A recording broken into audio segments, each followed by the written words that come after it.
পিছে ক্লাছ কৰিছেনে নাই বোপাৰ? ক্লাছটো কৰিছোঁ, কিন্তু প্ৰেমলজি ছাবজেক্টটো নতুনকৈ আহি গৈছে কাৰণে অকণমান দিগদাৰ হৈছে।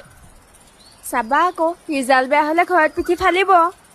তাৰ পৰাতো আপুনিহে মোক বচাব পাৰিব। মই কেনেকৈ বচাম? আপুনি মোক একচেপ্ট কৰি দিয়ক, তাৰপিছৰ পৰা মই ভালকৈ পঢ়িম। তোক মানে সঁচাকৈ নহয়? দেখিলে, আপুনি মোৰ প্ৰেমত পৰি গ'ল।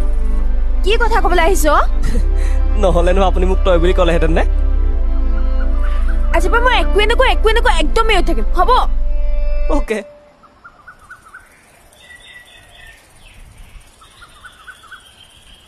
আজি মই এফালেদি যাম, তুমি যোৱা। ঠিক আছে, যাব। অ' শুনক, আই লাভ ইউ। এই ইয়াক মানে সঁচাকৈ গৈছ নাই তই? গৈছো।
তাই মোক ভাল পায় বুজিছ, নহ'লে কেলা ইমান ধুনীয়াকৈ কথা পাতিবনে মোৰ লগত?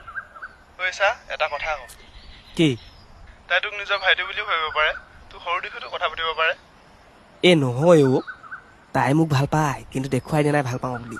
বা মানিছো বা তোক তাই ভাল পায়, তই ঘৰত কি বুলি কবি? নে ঘৰত কবি মা মই ছোৱালীজনী ভাল পাওঁ, তাই মোতকৈ ডাঙৰ?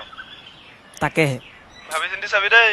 কিবা এটা কৰিব লাগিব ৰহ, আগ ধৰি কনফাৰ্ম হৈ লচোন তাই মোক ভাল পায় নে নাপায়। হ'ব দে। ঠিক আছে দে।